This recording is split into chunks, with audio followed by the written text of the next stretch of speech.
నమస్కారం. నేను మీ నిజం సుభాష్ చంద్రబోస్. వెల్కమ్ టు నిజం మీడియా. మన నిజం మీడియాలో ప్రసారం అయ్యేటువంటి నిజం నిర్ధారణ కార్యక్రమానికి స్వాగతం. ఈరోజు నిజ నిర్ధారణలో భాగంగా చాలామంది నిజం మీడియా ప్రేక్షకులు అన్న విశారదన గారు చేస్తున్నటువంటి 1,00,000 కిలోమీటర్ల మా భూమి రథయాత్ర గురించి ఒక వీడియో చేయండి అన్న అని చాలా రోజుల నుంచి అడుగుతున్నారు. అయితే కొన్ని అనారోగ్య కారణాల వల్ల కొంత లేట్ అయింది. విశ్లేషణతో కూడినటువంటి వీడియో, చాలా క్లుప్తమైనటువంటి వీడియోని మీకు అందిస్తాను. ఇక వీడియోలోకి వెళ్ళబోయే ముందు కింద నా నెంబర్ డిస్ప్లే అవుతుంది. నా నెంబర్కి నిజం మీడియాని అభిమానించేటోళ్ళు, గౌరవించేటోళ్ళు, ఈ లైన్ అండర్లైన్ చేసుకోండి.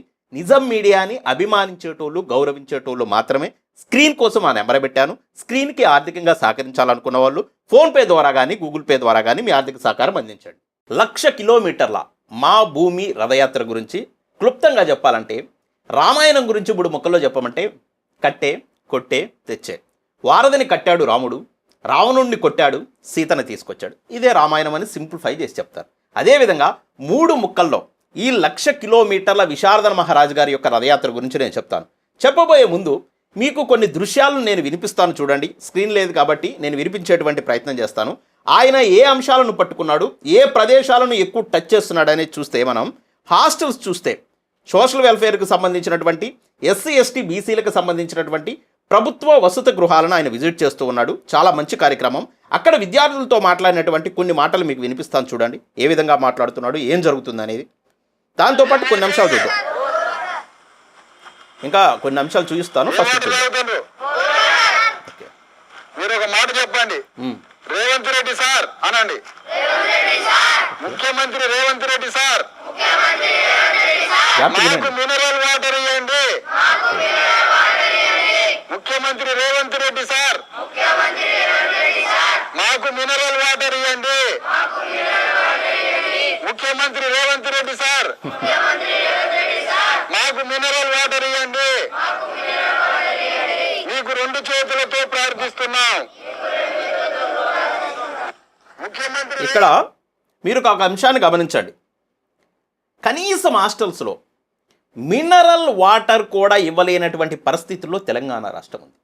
తెలంగాణ వస్తే అద్భుతాలు జరిగిపోతాయని, భౌగోళిక తెలంగాణ సాధించడం ద్వారా తెలంగాణలో నివసిస్తున్నటువంటి ప్రజలు జీవితాలు మారిపోతాయని, బంగారు తెలంగాణ అవుతుందని, బ్రతుకులు బంగారం అవుతాయని చెప్పేసి వేలాది మంది, వందలాది మంది ఎస్సీ ఎస్టీ బీసీ మైనారిటీ పిల్లల యొక్క ప్రాణాలను త్యాగం చేసి తెచ్చుకున్నటువంటి తెలంగాణలో, జైళ్లు పాలై సాధించుకున్నటువంటి తెలంగాణలో, లాఠీ దెబ్బలు తిని సాధించుకున్నటువంటి తెలంగాణలో తాగడానికి గుక్కెడు మినరల్ వాటర్ దొరకటల్లాదండి. బబుల్ క్యాన్ ఉంటుంది కదా, వాటర్ క్యాను, 5 రూపాయలకి 20 లీటర్లు దొరుకుతాయి ఎక్కడైనా. మన సహజంగా గ్రామాల్లో తెలిసినటువంటి అంశమే. కానీ ప్రభుత్వ హాస్టల్లో ఉంటున్నటువంటి విద్యార్థులకి చదువుకోవడానికి వసతులు కల్పించలేనటువంటి కుటుంబాల కోసం ఏర్పాటు చేసినటువంటి హాస్టల్లో 100 కోట్ల రూపాయలు ఇప్పటి వరకు 78 ఏళ్ల ఈ స్వతంత్ర భారతదేశంలో వేల కోట్ల రూపాయలు సంక్షేమ హాస్టళ్ల కోసం ప్రభుత్వాలు ఖర్చు చేస్తున్నాయని లెక్కలు చూపిస్తాయి. కానీ కనీసం తాగడానికి మామూలు మినరల్ వాటరే, టాటా ఓళ్ళయో, కిన్లియో, బిస్లరీ ఈ వాటర్ కాదండోయ్, 20 లీటర్ల క్యాను 5 రూపాయలు. అలాంటి వాటర్ను కూడా అందించలేనటువంటి పరిస్థితిలో తెలంగాణ రాష్ట్ర ప్రభుత్వం ఉంటే, ఆ విద్యార్థులకు ఎంత చక్కగా చెప్తున్నాడంటే, ప్రభుత్వాన్ని ఎలా అడగాలి, ముఖ్యమంత్రి గారిని ఏ విధంగా అభ్యర్థించాలనేటువంటి అంశాన్ని పూసగుచ్చినట్టు ఆయనే నేర్పిస్తూ, ఆ చిన్న పిల్లల్లో కూడా ఏ విధంగా మనం మసులుకోవాలి, ప్రభుత్వాన్ని ఏ విధంగా అడగాలి, మన అవసరాలు ఎలా తీర్చుకోవాలనేది పాఠాలు నేర్పిస్తున్నాడు. వెరీ గుడ్, చాలా బాగా నచ్చింది ఈ అంశం. అంటే ఇక్కడ రేవంత్ రెడ్డి గారి సర్కారు కూడా విద్యార్థులు పారదీస్తున్నారు, మేము అది చేస్తాము, ఇది చేస్తాము, కొండ మీద కోతిని తీసుకొస్తాము, ఇవన్నీ కాదు, కనీసం వాళ్ళకి తాగడానికి మంచినీళ్ళు ఏర్పాటు చేసేటువంటి కార్యక్రమాన్ని పెట్టుకోండి. ఇక రెండవది ఫుడ్కు సంబంధించి, అదే ప్రభుత్వ వసతి గృహాల్లో ఫుడ్కు సంబంధించి ఒక వీడియో నేను చూశాను, దాన్ని ఒకసారి వినిపిస్తాను, చూడండి. మీకు రేట్లు వేస్తున్నారు, వరి పండిస్తున్నారు, కందులు పండిస్తున్నారు, పెసర్లు పండిస్తున్నారు, మినుములు పండిస్తున్నారు, కానీ ఈ పిల్లగాడికి ప్రోటీన్ లేదు. తెలియనా మీకు రాజ్యం అన్నం పెట్టట్లేదు నాన్న.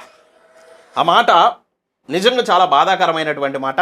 వాస్తవంగా ఆ వీడియో డిస్ప్లే చేసి చూస్తే ఆ పిల్లోడు షర్ట్ ఇప్పి చూపిస్తున్నటువంటి విధానము, ఆ పిల్లోడు దేహం ఉన్నటువంటి పరిస్థితి ఎంత బక్కపలచగా ఉందో, భూమికలు ఏదో క్వాషియోకర్ మెరాస్మస్ వ్యాధులు వచ్చిన వాళ్ళలాగా భూమికలన్నీ బయటకు కనపడుతూ ఉంటే చాలా బాధాకరమైనటువంటి విషయం. ఆయన అంటున్నాడు, మినువును పండిస్తున్నారు, గోధుమలు పండిస్తున్నారు, పెసరు పండిస్తున్నారు, ఒడ్లు పండిస్తున్నారు. ఇవన్నీ ఎవరు పండిస్తున్నారు?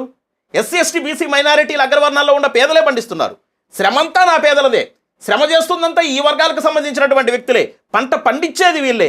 కానీ ఆ పంట మీద, రాజ్యం మీద ఆధిపత్యం చేస్తుంది మాత్రం కొంతమంది అగ్రవర్ణాలకు సంబంధించినటువంటి పెట్టుబడిదారులు.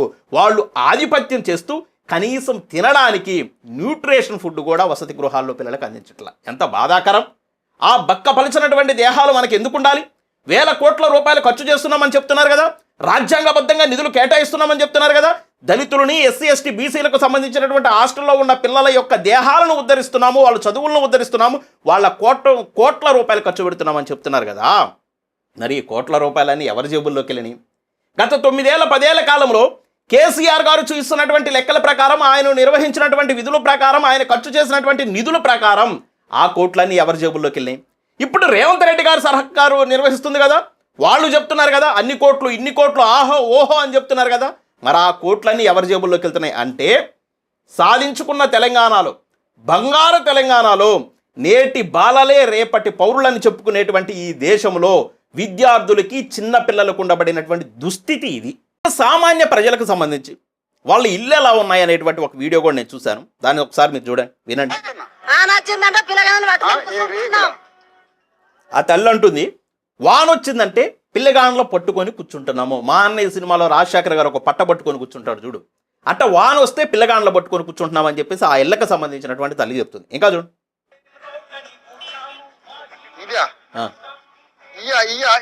ఈ దేశంలో ఇదా ఇల్లు అంటాడు ఎవడనేది? ఈ మట్టితోటి ఇల్లా? మట్టి అది వీడియో చూస్తే ఇంకా బాగుంటుంది. ఆ మట్టిని తీసి కిందేస్తూ ఆయనలో ఉన్న బాధని, ఆవేదనని చెప్తూ మట్టితోటి ఇల్లా, మట్టిలో ఉండకూడదని, మట్టితో బ్రతకూడదని చెప్పేసి మట్టిలో కలిసిపోయేటువంటి మనము జీవించి ఉన్నంత కాలమన్నా ఈ మట్టికి సంబంధం లేకుండా, అంటే మట్టిలో పొర్లాడుకోకుండా, మట్టి మనకు అంటుకోకుండా కనీసం ఒక చిన్న ఇల్లు కట్టుకోవాలని ఎవరైనా ఆశపడతారు. కానీ తెలంగాణలో మట్టితోనే ఇల్లు. ఇదేమి దౌర్భాగ్యమో! దానిపైన ఉన్నటువంటి రేకులు, అవి రేకులు కూడా కాదు, గోతం పట్టలు రేకుల మీద కప్పుకొని ఉంటున్నారు ఇల్లు. అంత దుర్భరమైనటువంటి జీవితాన్ని తెలంగాణలో ఉన్న ప్రజలు భరిస్తూ ఉంటే, ఆహా ఓహో అది సాధించాం, ఇది సాధించాం, తెలంగాణ అక్కడికి వెళ్తుంది, ఇక్కడికి వెళ్తుంది, అటుపోయింది, ఇటుపోయింది, ఆ సందులో ఉంది, ఈ గొంతులో ఉంది. ఏంటి చూస్తున్నారా మీరు? నిజమైన నాయకుల్లాగా విశారదన గారు చేస్తున్నటువంటి ఈ యాత్రలో తెలంగాణ నిజమైనటువంటి సమాజం బయటకు వస్తుంది. నిజమైన సమాజం ఎలా ఉందో బయటకు వస్తుంది. హాస్టల్స్ ఎలా ఉన్నాయో బయటకు వస్తున్నాయి. పేద ప్రజల ఇల్లు ఎలా ఉన్నాయో బయటకు వస్తున్నాయి. అసలు నిజమైనటువంటి తెలంగాణ సమాజం ఎలా ఉందో ఈ రోజున ప్రపంచం చూస్తుంది. ప్రపంచం చూసి విస్తుపోతున్నటువంటి సందర్భాన్ని మనం చూస్తున్నాం. ఆశ్చర్యపోతుంది, ఇలా ఉందా తెలంగాణ? ఇదే మనం సాధించుకున్న తెలంగాణ? ఇందుకోసమా మనం తెలంగాణ సాధించుకుంది? ఎన్ని కష్టాలు పడ్డాం, ఎన్ని నష్టాలు పడ్డాం, ఎన్ని ఇబ్బందులు పడ్డాం, ఎన్ని బాధలు పడ్డాం, ఎన్నిటికి ఓర్చుకున్నాం. ఇన్నిటికి ఓర్చుకొని ఇంతమంది ప్రాణాలను త్యాగాలు చేసి మనం సాధించుకున్నటువంటి తెలంగాణలో తెలంగాణ ప్రజల యొక్క దుస్థితి ఈ విధంగా ఉంది. ఎస్సీ ఎస్టీ బీసీ మైనారిటీలతో పాటు అగ్రవర్ణాల్లో ఉన్న పేదల యొక్క పరిస్థితి ఈ విధంగా ఉంది. ఇందుకోసమా తెలంగాణ సాధించుకుంది? ఇందుకోసమా? ఒక్కసారి ఆలోచించండి తెలంగాణ సమాజం అంతా. ఇక లాస్ట్ బట్ నాట్ లీస్ట్, ఈ వీడియో అయితే నా మనసుకి, నా హృదయానికి, నా మెదడుకు కూడా చాలా హత్తుకుంది. నేను చాలాసార్లు రిపీటెడ్గా చూశాను. ఒకసారి మీకు వినిపిస్తాను చూడండి.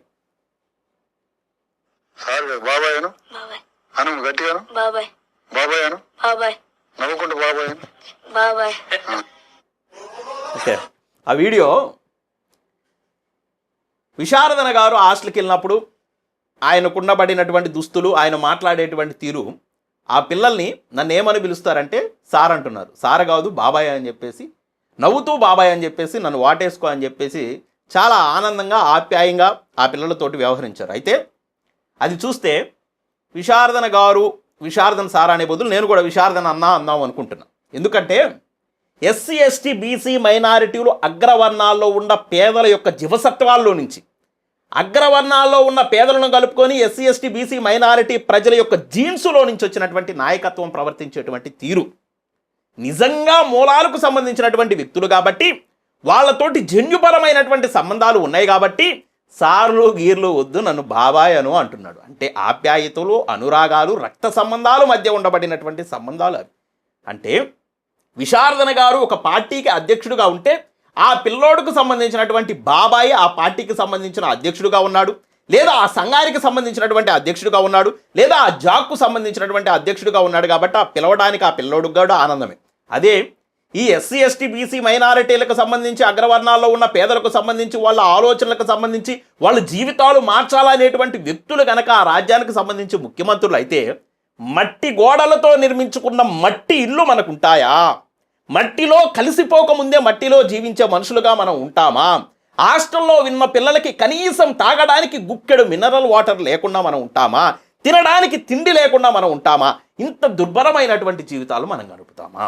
ఎంతమంది జనం, ఎన్ని కోట్ల మంది జనం, ఇన్ని కోట్ల మంది జనం ఉండబడినటువంటి ఈ ప్రజలు అందమైన అద్భుతమైన అత్యున్నతమైనటువంటి ఓటుని తీసుకెళ్ళి రెడ్లకో రావులకో దొరలకో వేసి ఈ రోజున ఇన్ని అవస్థలు పడుతూ తెలంగాణ సమాజంలో నివసిస్తున్నారు. ఒకసారి తెలంగాణ సమాజం ఆలోచించండి. మీరు కోట్ల పెట్టుబడి పెట్టబడిలా, కోట్ల ఖర్చు పెట్టబడిలా, మీ సమయాన్ని కూడా వెచ్చించవలసినటువంటి అవసరం లేదు. ఒక్కసారి ఆలోచించండి. మీ ఆలోచన ధోరణిలో మార్పు తెచ్చుకోండి. మీ ఓటును అమ్ముకోబాకండి. ఎవరో పొలమని మీటింగులు పెడితే మందు సీసాలు ఇస్తే వెళ్ళిపోతాం, డబ్బులు ఇస్తే వెళ్ళిపోతాం, కూడు పెడుతున్నామంటే వెళ్ళిపోతాం. అసలు మనం ఎందుకు వెళుతున్నామో, ఆ మీటింగులకు ఎందుకు హాజరవుతున్నామో, మనల్ని ఏ విధంగా వాళ్ళు ట్రీట్ చేస్తున్నారు, ఏ విధంగా మనల్ని బిచ్చగాళ్ళలాగా మారుస్తున్నారో ఒక్కసారి ఒక్క క్షణం ఆలోచించండి.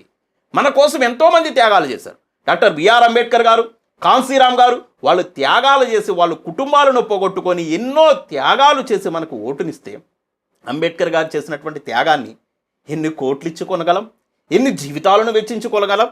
అలాంటి గొప్ప వ్యక్తి మనకు ఓటు అనే ఒక ఆయుధాన్ని ఇచ్చాడు. ఆ ఆయుధాన్ని పట్టుకోండి, యుద్ధం చేయండి, యుద్ధంలో గెలవండి, రాజులుగా ఉండండి, ఈ రాష్ట్రాలను ఈ దేశాలను వేయాలండి. విశారదన్ గారు అయితే నేను ఒక మాటలో చెప్తూ ఉన్నాను, ఆయన చేస్తున్నటువంటి ఈ యాత్ర, అసలు యాత్ర టైటిలే నాకు బాగా నచ్చింది. అది ఎవరైనా కానివ్వండి, విశారదన్ గారు చేసినా నేను అలాగే మాట్లాడతాను, ఇంకొక వ్యక్తి చేసినా నేను అలాగే మాట్లాడతాను. ఎస్సీ ఎస్టీ బీసీ మైనారిటీలతో పాటు అగ్రవర్ణాల్లో ఉన్న పేదల కోసం ఏ వ్యక్తి పని చేసినా ఆ వ్యక్తికి 100% నిజం మీడియా మద్దతు ఉంటుంది. మీరు చూడండి, ఆ టైటిలే చూడండి, మా భూమి, ఇది మా భూమి, మా దేశం, మా రాష్ట్రం, మేముండాలి పాలకులుగా, మా భూమి. ఆ టైటిలే చాలా అద్భుతంగా ఉంది. ఇలాగే ఇంకా తెలంగాణ సమాజంలో ఉండబడినటువంటి అసమానతల గురించి, తెలంగాణ సమాజం యొక్క నిజమైనటువంటి స్వరూపం గురించి, తెలంగాణ సమాజంలో నివసిస్తున్నటువంటి ప్రజల యొక్క నిజమైనటువంటి కష్టాల గురించి నిజాయితీతోటి మీరు గ్రౌండ్ లెవెల్కి వెళ్ళి ప్రజలకు తెలిసే విధంగా తెలియజేయాలని, ఈ యాత్ర 100% సక్సెస్ అవ్వాలని మా నిజం మీడియా 100% కోరుకుంటూ ఉంది. మా నిజం మీడియా ఎవరికీ అనుకూలం కాదు, అలా అని చెప్పేసి ఎవరికి వ్యతిరేకం కూడా కాదు. విశారదన్ గారు మంచి చేస్తే మంచి అని చెప్తాం, చెడు చేస్తే చెడు అని చెప్తాం. ఈ 2 తెలుగు రాష్ట్రాల్లోనైనా భారతదేశంలోనైనా ఏ రాజకీయ పార్టీకి సంబంధించిన నాయకుడైనా, ఏ కుల సంఘానికి సంబంధించినటువంటి నాయకుడైనా మంచి చేస్తే దాన్ని మంచిగా చెప్తాం, చెడును చేస్తే దాన్ని చెడుగా చెప్తూ ఈ సమాజాన్ని నిరంతరం మేల్కొల్పడమే మా యొక్క లక్ష్యం. కాబట్టి మా వీడియోస్ కనుక మీకు నచ్చితే లైక్ చేయండి, షేర్ చేయండి, మన ఛానల్ సబ్స్క్రైబ్ చేసుకోండి.